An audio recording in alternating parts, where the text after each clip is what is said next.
mengikuti webinar sosialisasi pengelolaan e-ijazah pendidikan dasar dan menengah tahun 2025. Kemudian tambahkan untuk Dikdas, misalkan mau lihat yang SD ya, tampilkan yang SD, kita terapkan. Nah ini secara program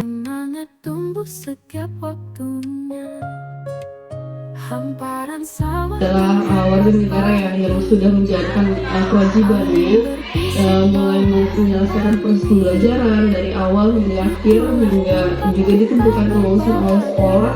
Rasanya juga kita di instansi baik itu dari kementerian pusat maupun daerah juga tidak boleh melanggar hak-hak dari peserta didik ini, sehingga memang ini adalah PR kita bersama nih. Kalau dari 724 dari RIK Pendidikan ada 63.000, ini sangat banyak sekali peserta didik yang masih terdata tidak valid dari sisi pendidikan ini. Jadi harapannya Bapak Ibu kita bisa bekerja sama, berkolaborasi untuk menyelesaikan isu ini.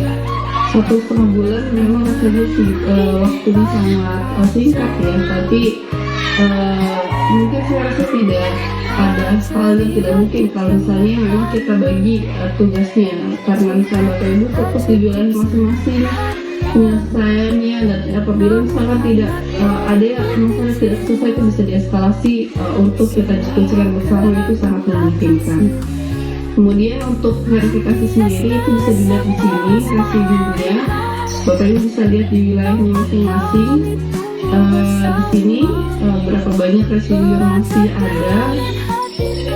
Kalau kita contoh lihat satu itu di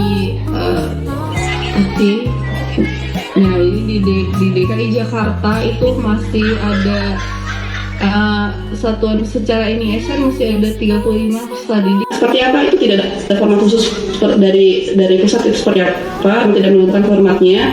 Yang kami perlukan ada SK dikeluarkan tersebut, tentunya ada nomor SK-nya, ada daftar yang daftar satuan pendidikan yang mana itu. Nah kemudian ini ada beberapa contoh mungkin terkait dengan peserta didik yang saat ini tidak memiliki SN. Bapak Ibu yang memiliki akses ke portal PD itu bisa dilakukan pengecekan ya di bagian quality control bagian NISN di sini. Kemudian juga yang di sebelah kanan ini terkait dengan data Dukcapil, integrasi seperti apa. Nah kemudian yang berkaitan dengan NISN kosong. Nah yang ini berkaitan terintegrasi atau tidak padan dengan Dukcapil pusat. Ini datanya akan menjadi 0% di sini ya. Atau mungkin ada juga yang misalnya namanya itu kurang 1 huruf, kurang 2 huruf, itu tidak akan 100%, jadi akan 98 gitu. Jadi tidak ada perbedaan mulai dari ijazahnya, formatnya dan lain sebagainya, itu tidak ada perbedaan. Hanya yang berbeda adalah yang tanda tangan bukan kepala sekolahnya, tapi kepala sekolah di yang induknya, seperti itu. Nah kemudian nanti dari Dinas ini akan melakukan verifikasi dan validasi SPTJM, karena memang untuk satuan pendidikan itu kewenangannya ada di Dinas wilayah masing-masing, atau juga mungkin di kementerian yang untuk SPK dan juga atas pendidikan. Nah ini kami harapkan ketika melakukan proses verifikasi dan validasi ini betul-betul diperiksa mulai dari kesesuaian nomor SPTJM-nya sudah sesuai atau belum, kemudian juga ada jumlah peserta didiknya yang dicantumkan di dokumen itu sudah sesuai atau belum dengan yang ada di sistem. Dan juga kami menampilkan barcode ya, di mana barcode itu juga berisi informasi terkait dengan berapa jumlah peserta didik yang ditetapkan kelulusannya atau yang diajukan untuk penerbitan nomor ijazah di SPTJM.